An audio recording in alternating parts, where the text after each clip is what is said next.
Good morning, everyone. Welcome.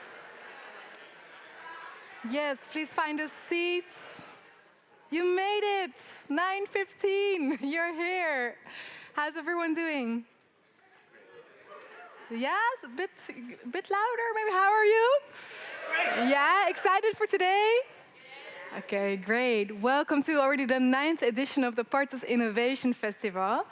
My name is Geuzebroek, and I have the pleasure and the honor of being your moderator today, and really looking forward to everything we have lined up for you. It's going to be exciting, it's going to be beautiful, it's going to be meaningful. And it's wonderful to see so many of us already here. Also, welcome to everyone online. Happy that you're joining us from around the world. We're always here every year to unite national, international stories, best practices, topics that really matter to us, topics that give meaning to what we do and why we do what we do. And this edition focuses completely on inclusive civic power. And we're going to talk a little bit about what that means in a second. But it is definitely our fuel for what we need to do around climate, around our political voices, around our cultural expressions, our identity, everything that has meaning to us. I'm really happy to be able to engage in that conversation with you all today. And we also really want to invite us, actually, also me, everyone here, to look in the mirror today and really reflect on what this topic means to us. Because also as a sector, the development cooperation sector, we're coming to terms with, our relationship to colonial histories that's very alive in the present as well, to power, to systems of exclusion, and our role in that, and how we can truly shift some of that by also, being honest towards ourselves and having the conversation and listening to each other to learn about what that means. And we have a lot of power all together. We're so many. It's a movement of change makers, of all types of organizations, of activists, of advocates, of people from the public sector. And days like these are really the heartbeat of a movement. So it's important that we're here together, and I welcome you very, very warmly. Let's have a look at today. Yes, here's a timetable. Maybe you've seen it already? Somewhere, yeah, great. So we have a very day full of all kinds of gems of sessions. Here on the main stage, we will open, of course, today with a couple of important speakers. Then we have a Shift the Power Lab, a panel on digital futures, an intervention by artist Jeroen van der Most, the CEO Power pitch, the World Café, and we'll close with a very creative session and dynamic session. Everything will be live streamed and recorded for if you want to share it, if you want to watch it back. And we also have all kinds of sessions, and it's important to say that these have all been co-created with Partos partners, these sessions and the ones online this week, so it's all really like our creation together.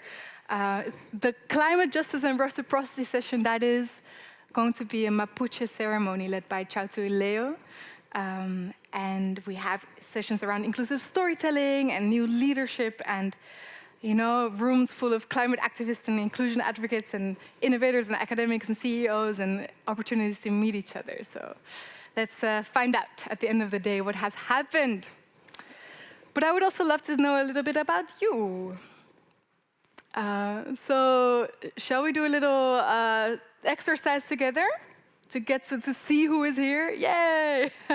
Someone is really excited.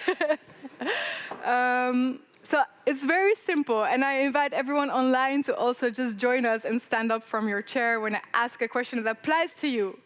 All right? So I just say something, and if it applies to you, you stand up.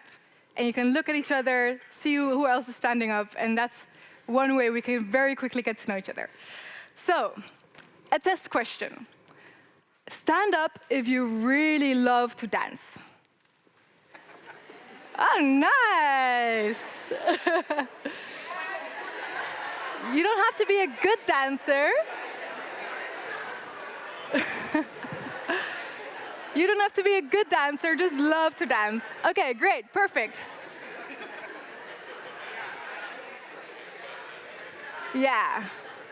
All right, all right, all right. Well done for the test. And we have some good surprise in store for you at the end of the day.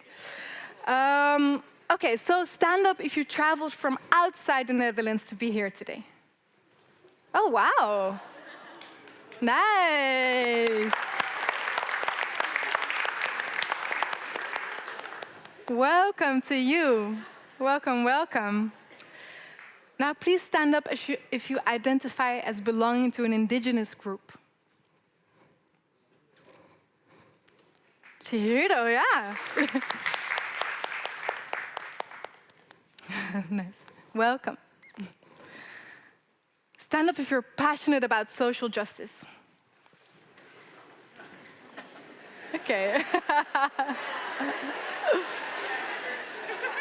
Nice. You found your people here today. Fantastic. Stand up just quickly, like if you work as an activist. If you're an activist, stand up. Bart is an activist, yeah, definitely. Stand up if you work at an NGO. All right, okay. Stand up if you work in the public sector. A couple of you. Hi, welcome. Or if you work in the private sector. Who works in the private sector? Okay. Welcome, welcome. Stand up if you're a movement organizer. Nice, nice. Or if you work in academia. Yes. Some people have multiple hats here today. Or if you're a social innovator, pioneering something, social entrepreneur. Where are the social entrepreneurs? Yes. Welcome, all of you. And the last question, stand up if you have a super clear idea of what we mean when we say inclusive civic power.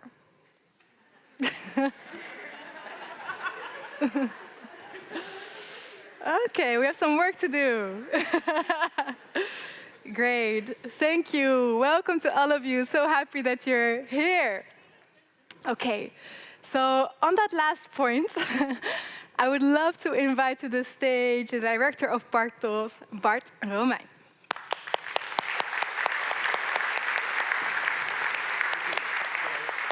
I feel we can do better. I feel this day we're gonna fuel it with our applause. So please give a hand, woo, to Bart. Choice of microphones. Which one is for English? This the one you love. Yeah, exactly. Great. So Bart, thank you so much for this day, for bringing us together here. Can you say a little bit? I mean, I think most of us know, but about Partos and why this day? Well, Partos is a branch organization of Dutch development organizations. So bringing these more than 100 organizations together to work together for a better world with a focus on the most excluded, vulnerable and also powerful groups and regions. So that's what about Partos, very brief. This festival, we started that in 2010. This is the 9th edition of the Partos Innovation Festival. And we did that because in development, what is very visible is underdevelopment. It's people in isolated places, people that have hunger and so on. What is less visible is the development work because it's less tangible. It's a process behind the scenes. There's a lot, and there is a lot of dynamics, a lot of innovations, a lot of hard work, a lot of deep, steep learning. And we wanted to make that visible. So showcasing innovation, the hard work, and also new ideas. So that was one reason to start the innovation. Right, make the intangible more The second one is also to have people meeting confronting views, new ideas, confronting views.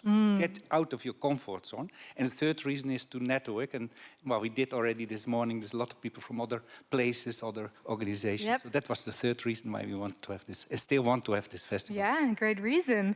And then the theme of this day, of course, inclusive civic power. We're not really sure yet what to make of it as a collective. Can you explain what it means to you? Yeah, I stood up when you asked stand up when you have a very super clear idea of inclusive. Well, I don't have a super clear idea, but I have an idea, and that's what is the basis and umbrella for this meeting today. Yeah. Starts with, you yourself started to say, civic power is the fuel to make the world better. And our asset, our key asset, is not weapons, it's not nuclear fuel, it's not nuclear weapons, it's not fossil fuel, it's human fuel, the civic power. I think that's a fuel to everything we do. And that's a great asset, and we have to want to fully harness that asset. Civic power is the power to convene, bring people together. People throughout all kinds of organizations, institutions, and so on. We can look at a company like Shell. There is people inside. And we need to touch upon those people inside. And that's the convening role of civic power. There is the co-creative role. And that's also a subject of today. Creation, new innovations, and so on.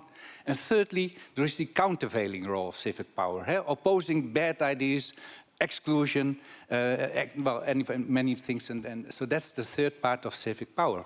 But then inclusion. And we see in this world a lot of exclusion. People that don't have access to governance, that don't have access to services, that don't have access to resources, and even don't have access to justice. And I think that's our major plight, to include, to work, to fight for these excluded groups. In many respects. I think it was Chihiro who stood up as one, or maybe this was not one of an indigenous, representing an indigenous group. There's so many people unheard, unnoticed, and not taken care of. And it's not just people, it's also nature. And so that's all about inclusion. And to be brief, and I think there is one thing which we still have to keep learning very hard, and that's listening. I think that's the most difficult skill, and maybe also the most undervalued skill. Listening to each other, not to assemble arguments to convince the other, but listening to the other to understand what the meaning of what this person is trying to convey. Not only listening to the things you want to hear, and not hearing the things you don't know, so you don't listen to it. Also listening to those unheard voices. Strengthen those unheard voices. Identify the unheard voices and strengthen them, and to put them voices on the stage. And thirdly, even listening to entities that don't have a voice. And I referred already to nature. If we don't listen to nature, we don't care. If we don't listen to the children that will come after us, we don't care. So please also try to imagine how to listen to the next generations of children. What would they think of what we are doing? And that's listening. So for this festival, I wish you a lot of deep listening, a lot of steep learning curves. I hope you meet a lot of sparks of energy and even some sparks of love. Enjoy the festival. Nice, thank you.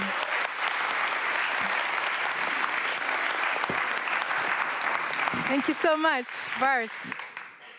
Thank you very much. That's a beautiful... Are we a little bit clearer now? Yeah? About this harnessing potential of people in different places to fuel change, and really with a justice lens as well, making sure that everybody is, that there's equity in that. And one way to reach that is listening to each other, truly just listening, being open, not coming with your own agenda and frame of reference first. Thank you. We're going to listen to our first lightning talk. And we have our speaker who stood up a lot already in the introduction.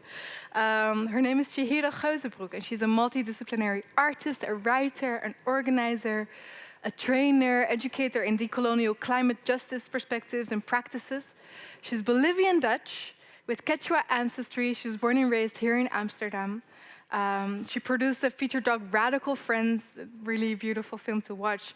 And she co-founded Arales Foundation, and that group is doing really important work.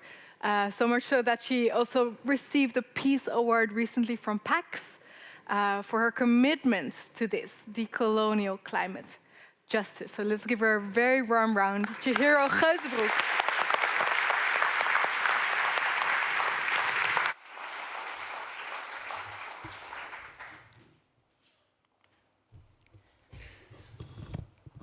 What's the problem? Climate change, dear loved ones, is a symptom, not the problem. The problem we find with those invested in wars on earth and those who caused them. If you want to implement solutions, you got to understand the problem, so I've been told. So let's see how anti-mining communities today face the same threat as indigenous folks and their colonized land that were pregnant with gold. Then we see how colonial genocide has led to ecocide and how the story unfolds. Then we see climate change forces us to reflect on unfinished struggle for liberation of colonialism, where it is okay for rulers to sacrifice the sanctity of the land and locals to an ideology of violent expansionism and fossil fuel mineral extractivism. As for the symptom, climate change is not to blame for oil spills, toxic dumping, chemical waste. Climate change is not a game where we can cheat and still end up first place. Climate change cannot be stopped by mere good intentions and petitions or looking away.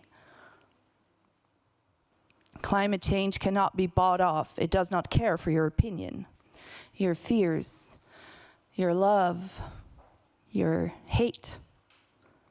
As it was hate, a culture of colonialism that got us here.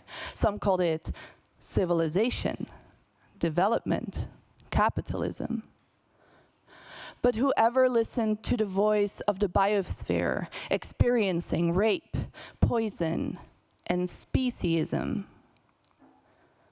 delusions about human supremacy allowed for crazy laws, for business to kill and sell old-growth forests, native people and animals.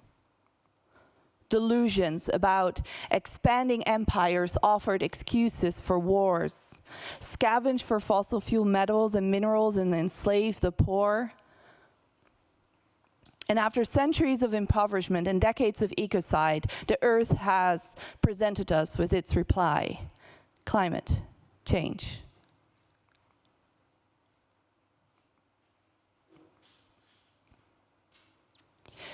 Climate change, dear loved ones, is a symptom, not the problem. The problem we find in policymakers invested in wars on Earth and those who caused them.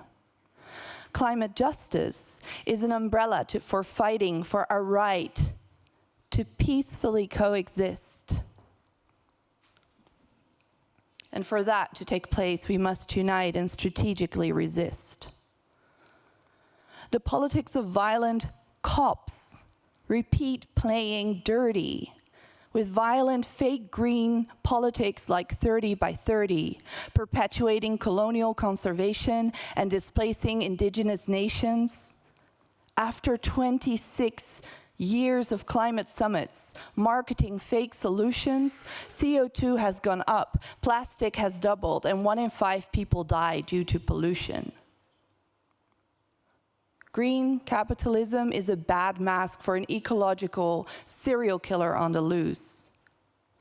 Climate change poses the question, are we brave enough to engage and to choose?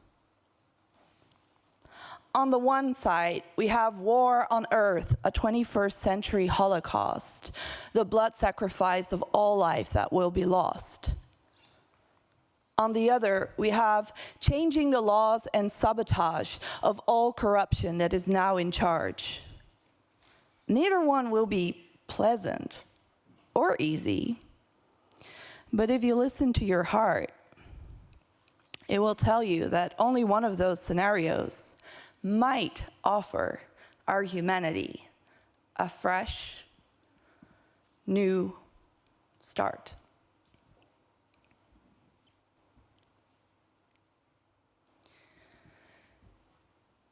Take a breath. So, good morning. My name is Chihiro Geuzebroek. Thank you for that lovely introduction. So my work spans from organizing coalitions and direct action in the street to working for and with, and sometimes against, different NGOs. And I speak to you today in that capacity. I started today with this poem because I believe many NGOs and aid organizations, with all of their great intentions, often communicate on the level of symptoms, not underlying systemic problems. So, for example, the question, how much do professional campaigns confront the political crisis that sacrificed hundreds and millions of lives for centuries, having that long historical view? How much do we build movement to abolish laws and politics to get rid of privatized property? As this concept of private property is the vehicle for dispossession and displacement of communal and environmental health and wealth, when private property grows, the commons shrinks. It's the law of conservation of energy. How many NGOs have been complicit with colonial conservation, displacing indigenous people in the name of sustainability? This is unfortunately still occurring, and many aid and environmental orgs have also never apologized for their racist founders. Wait, I have been skipping my slides. Getting very passionate. This is the apology slide. There are some who have apologized.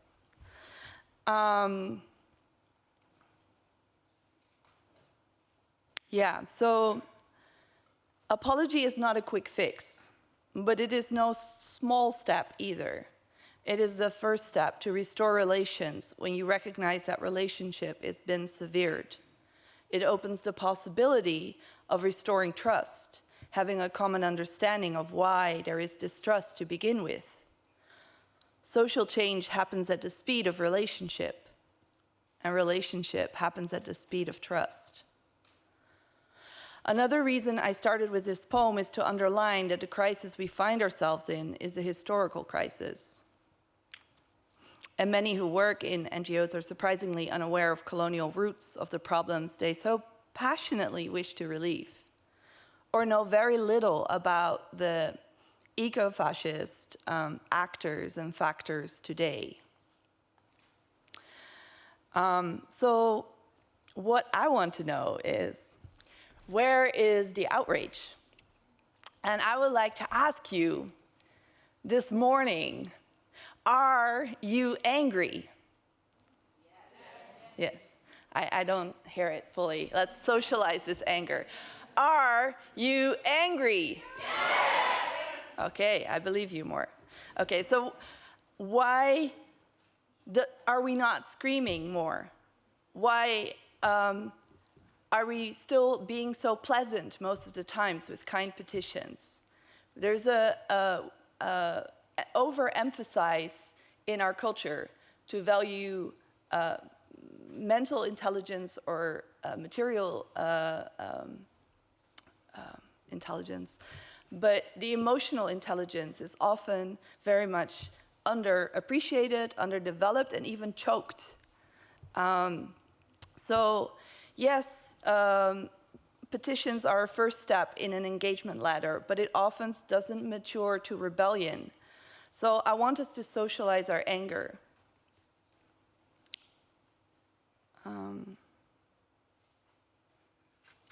Every week, 3 Earth defenders are killed. Every year, a report is produced, an article, no change. So I want to channel this anger about this loss. I've been a grassroots activist for many years, and for a long time I wanted to work for an NGO. The only prospect to be a paid activist, right? But I found the racism in the nonprofit sector extreme. Not only is it almost impossible to get hired, applying for 10 years, never having an interview, the work culture is extremely white-centric. Nobody calls you names. It's not that kind of racism. But there is a lot of gaslighting. An unwritten rule not to name racism in our organizations, not to name the racism in narratives and campaigning goals or processes, or how decision power is often grossly lacking. There seems to be a preferred symptom to be talked about, poverty. But talking about racist laws, politics, and practices that dignifies community and keeps them the protagonists of fighting harm is low. Of course, there's attempts to work with community. There's a lot of work with community. But then often, this is also to a degree for show. I generalize here. Through my own experience with working with NGOs, I got to speak with a lot of people of color, organizers, comms officers, project leads, and many of them left, got sick, or got kicked out. And their stories made my own experience sometimes look like nothing. And this is coming from the very few selected people of color that actually make it in. So this is something that I just want to bring into the room and for us to really deal with today. This is not just going for NGOs in Europe, this is also happening in offices in all the other continents. And while I cannot speak here about the racism that these individuals experienced who confided in me, I want to specify one thing that happens in climate justice campaigns, especially towards indigenous people. So indigenous people who protect 80% of the remaining biodiversity don't just have to fight bad companies like Shell, bad politics of the World Bank and IMF, but also have to fight certain NGOs, hiring armed forces that push indigenous people from the land to make way for safari tourism conservation. If you think sacrifice zone communities feel the impact of all this crisis, feel a natural affinity with the aid organizations, there is actually often a lot of mistrust. So I know a lot of people who are sitting here today have a huge passion for doing good in the world. So this is not about our intentions, but it's about privilege and discomfort with emotional realities such as despair, anger, and grief that makes the industry bad listeners. Organizations prefer to work with people of color who can be pleasant, but that leads to tokenism. So my mission of this morning is to get collectively angry so we can be better holding place for other anger. To shake up our numbness. We have a lifetime of socialization to be numb. I know it goes against this life socialization, but I want to give it a try to collectivize our anger today. So please repeat after me. I am angry. I am angry. We are angry. We are angry. I am sad. I am sad. We are sad. We are sad. This political crisis is producing death. Is producing death. Thank you. I feel that. So why am I pushing buttons to get collectively angry? Because I believe that our anger is better equipped to inform our course of action than the toxic hope industry that prevents emotional intelligence to fuel the fire for social justice, health justice, wealth justice, felt justice, for restoring the stolen and unforgivable. So many millions are lost, and if we do not grieve them, we are on a track of numbness. Not restorative justice. Restorative justice is about rekindling relationship, broken relationship, abusive relationship, and traumatized relationship. So I want to end with reorienting our understanding of climate justice. First, climate justice sees climate crisis as a crime and not a misunderstanding. The link has been made between greenhouse gases and atmospheric change since 1896 by Arrhenius. So the political lag time has to do with views of acceptable death, ranking of life, and racist sacrifice zones. Climate change does not see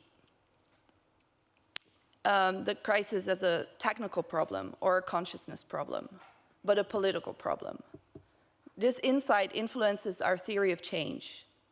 The climate crisis is a relational crisis.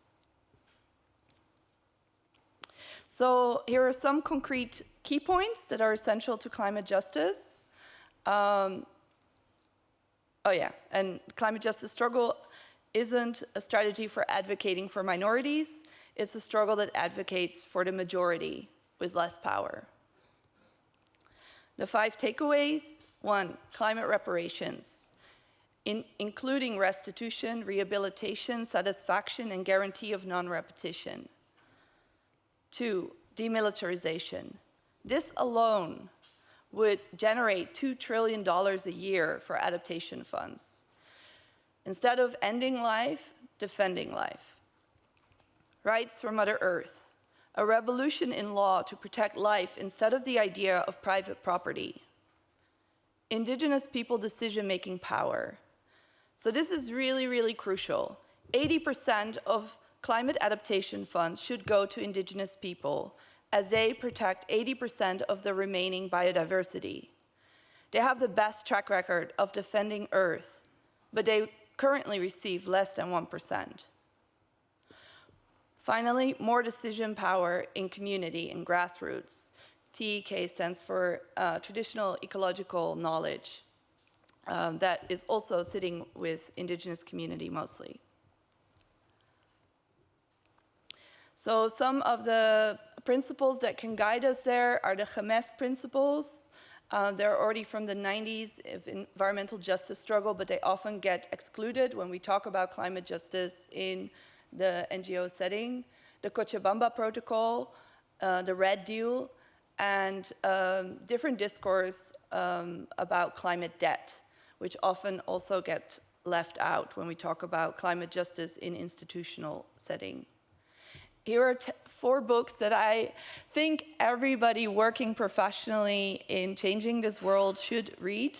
They kind of are also indicated of what they have to do with. Decolonizing Wealth is really great for processes of institutional change. This is about philanthropy, also a sector that wants to do good, but often reproduces certain circles of wealth, and how to change institutions from the inside. History of the World in 7 Cheap Things, about the root crisis. White Skin, Black Fuel, about ecofascism, and Inflamed, about health justice, which I think on COVID, often still not being really situated and understood as a part of the climate crisis, is super important as we're facing more and more disease due to environmental impoverishment. I want to close with, as we're fighting for these seemingly impossible climate justice goals, I want to remember what indigenous people have shared living in post-apocalyptic circumstances already. They say they tried to bury us, but they didn't know we were seeds. From the earth sprouts new life, new fights, new community. Under capitalism, the word resource only means raw material for money making, but the word resource comes from Latin, resurgencia, which means that which has the capacity to rise again. A source of life, a fountain, a renewable. We are all resources and resourceful. And life regenerates through uprisings, resurgencies. So in this slide, I like to close with a song, and it's a song meant to sing together.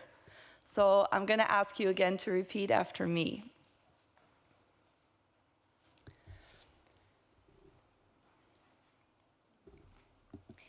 Our anger, our sadness, and our grief. Our anger, our sadness, and our grief are fertile ground for resurgency. a fertile ground for research. Our despair is not defeat. Our despair is not defeat.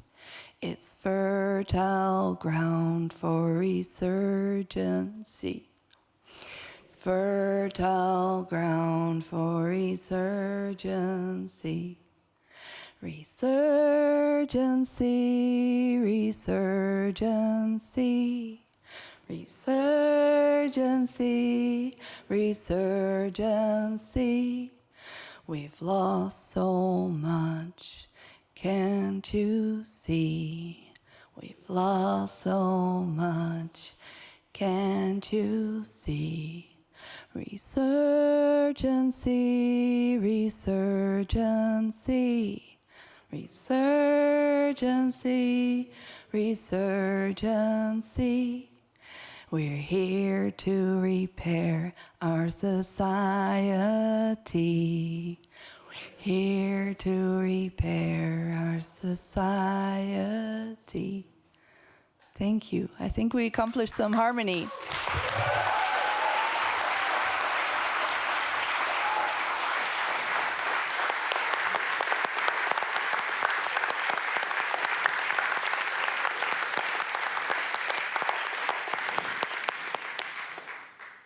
Thank you.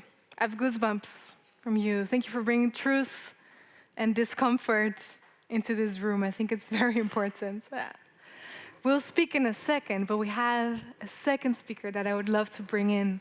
And her name is Pascalle Grotenhuis. She's the Director for Social Development and the Ambassador for Women's Rights and Gender Equality at the Dutch Ministry of Foreign Affairs. She has very international experience. She's here to speak about feminist power. Give her a hand.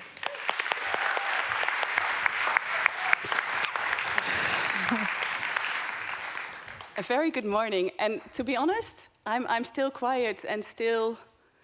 You pushed a lot of buttons and a lot of good buttons, and I think it's actually quite scary to talk after you. But I will give it my best. But thank you so much for lightening up the discussion and setting the example, and also providing hope. So back to the paper, because it's quite hard to talk after this. But a good morning. My name is Pascalle Grotenhuis, and I am the Director for Social Development, which deals with civic societies, education, health, women equality, gender equality, and youth participation, and youth education and work. So a whole bunch of things that actually touch very much upon achieving justice and amplifying voices of people who are not being heard. But maybe let's start where we should start, congratulating Partos and the team for the 9th Innovation Festival. And it's great actually to see so many people live. It's great also to talk about inclusive power, because I think that's what's needed. As a ministry, we're very glad to support an event like this. And I'm not here by myself. I have a few brilliant colleagues in the room. Today's topic is highly relevant for us and close to our hearts. And I am convinced that the best way, or actually the only way, to overcome challenges at any level is to harness the power of inclusion. And as you so beautifully said, it's about deep listening, it's about learning and having real conversations about things that make you discomfortable. Our prime objective today is to listen and to learn, but also to share a few things that we are working on, and also to invite you to have discussions with us about it. First, yesterday we launched, and I think many of you were present, or at least a few of you, I can't see it in the room, but a few of you were present.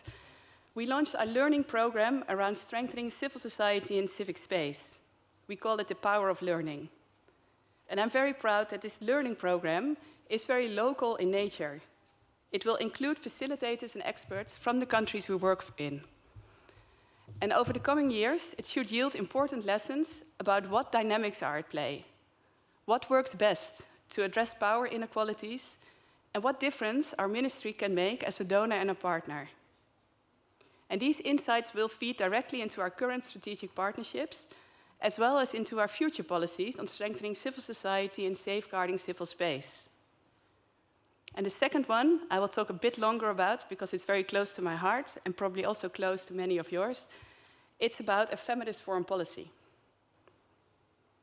The adoption of a feminist foreign policy by our two ministers, Minister Schrijnemacher and Minister Hoekstra, highlights our commitment to work towards a more gender-equal world, together with many of our like-minded partners.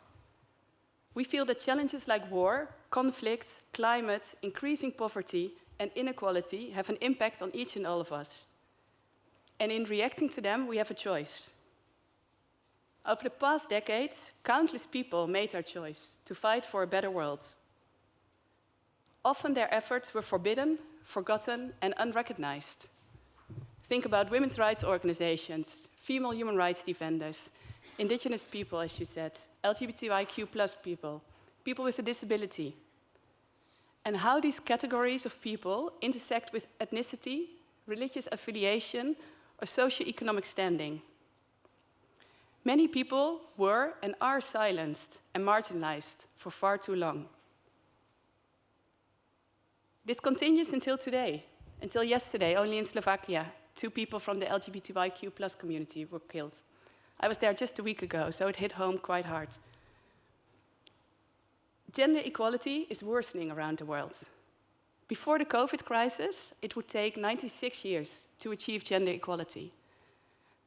We're still in a COVID crisis, even though it's great to see you all live.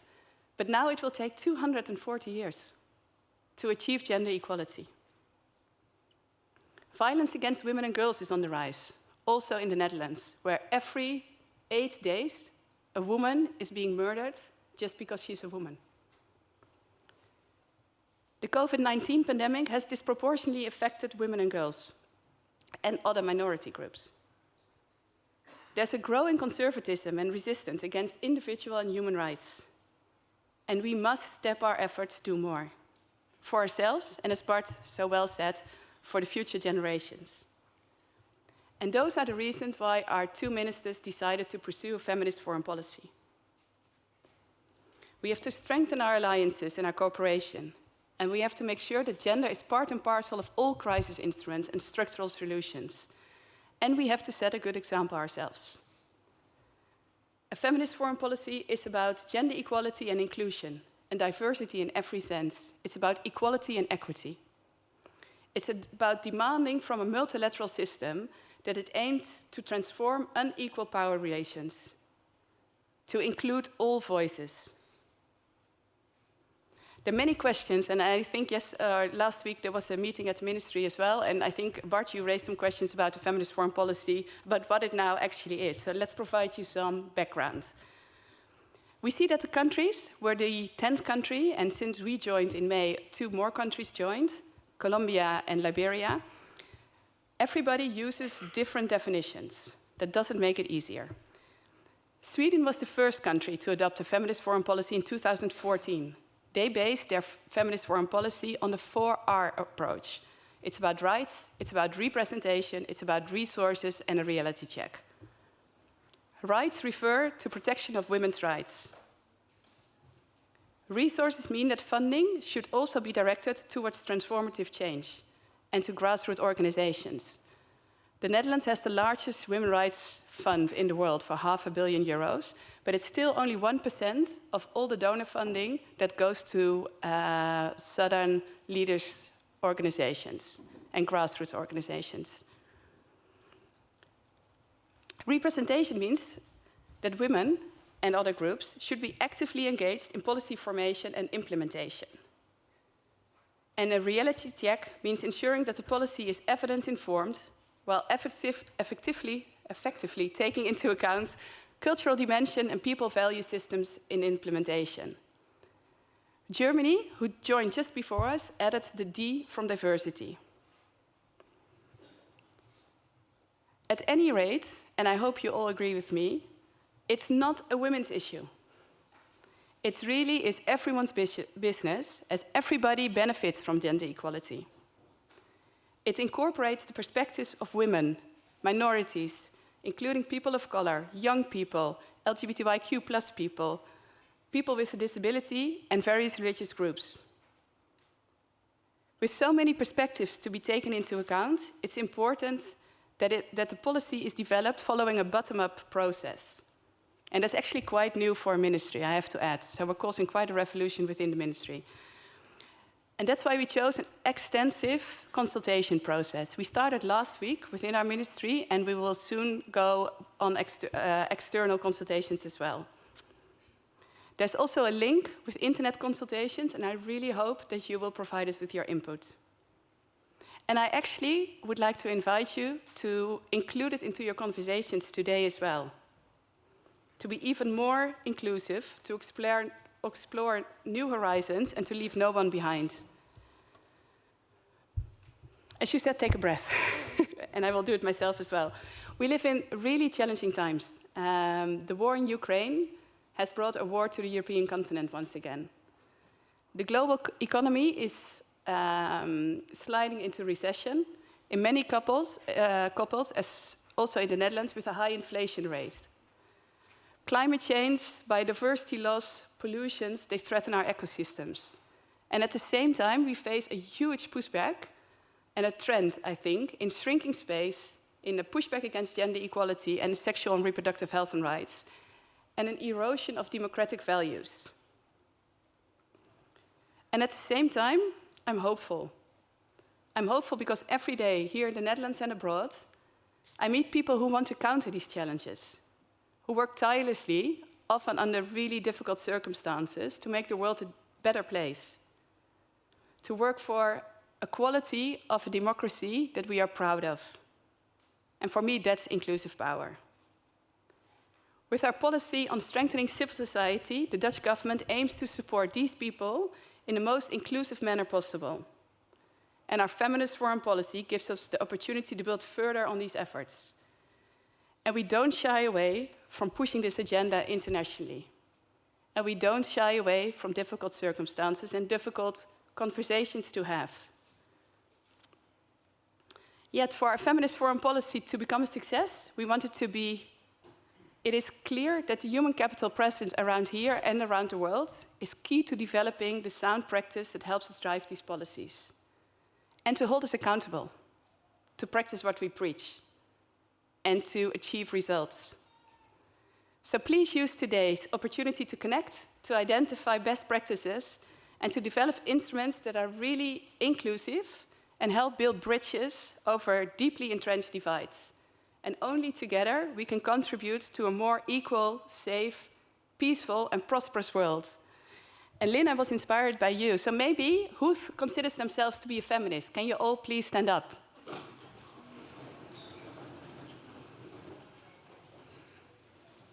Thank you. Looking forward to work with you. And please come back to us and provide us your suggestions how to do even better. Thank you. Yeah. Thank you so much, Pascalle and Chihiro, both of you. We're supposed to round off the session now, but I do really want to ask you just a few questions in a few minutes. I'm going to ask you to answer that, give me the shortest answer possible. Because the mic, yes. Yeah, of course. So, Chihiro, I feel in some ways you're kind of light years ahead of us in, like understanding some of these concepts in a very grounded way. And I wanted to ask you to make sure that we get it. We walk away with like, oh man, Can you give an example? You don't have to name names of organizations or anything, but of those racist narratives or campaigns that you were speaking about that kind of mindlessly keep on being reproduced. To make it concrete. Yeah, I can give two brief lightning examples. Yeah. So one huge one is the conservation, colonial conservation. So these are really about being part of conservation that thinks of land, giving land back to nature without people. Mm-hmm. So then the people who have been actually taking care of that land, that's why it's so biodiverse, are being kicked off. And this is 30 by 30 is one of those projects, RED++ is one of those projects. And there are NGOs and people that are still marketing these as solutions, as they're also put forward by the UN. The other example is more small. It's now that diversity is a big thing. You see pictures on social media that say like, you see a family with a black man and an Asian woman and their kids watching TV, and it says like, these movies or these books you should read during COVID. And then you have a list, and the entire list of reading materials are white authors and white movies. So you have the image of a diverse family in the social media, but the content behind it is still white. Right. Because it's made by a very white team, probably. Yeah. Yeah. Thank you for keeping it so brief. I know there's so much more to say about this. Pascalle, I want to ask you to comment on, we spoke about decolonizing ecology, basically decolonizing climate justice, and you spoke about feminist power. How do you see the two come together? I think it's both actually about equality and about confronting existing power relations. So I think actually there's more that binds us than probably will divide us. And having discussions about a feminist foreign policy and power relations actually caused within our ministry all kind of discussions about post-colonial development cooperation, the reforms of the multilateral system, about the profession of a diplomat, who is a diplomat and what does a diplomat look like. So it's, for us, the feminist foreign policy is a catalyzer to actually talk about all kind of other things. We also look into racism, also within our own structures. So it costs, and I don't want to, but it's not a byproduct, but it costs so much energy to look in other aspects of our work as well. Yeah, sounds like a lot needs to be broken down and built back up in Yeah. terms of structures and institutions as well. Yeah. I do want to add that Yes, I please agree do. that inequality is what is the disruptive factor in ecology, society, and just 252 men own more than a billion women in South America, Africa, and Asia put together, which is just one statistic, but it goes to show how that power relationship is. Yeah. We have the same in the Netherlands. We have more CEOs who are called Peter than we have women CEOs. That's a stat for you. More Peter CEOs than women CEOs, yeah. Thank you so much for this, both of you. Let's give them a warm round. Please stay here. Don't leave.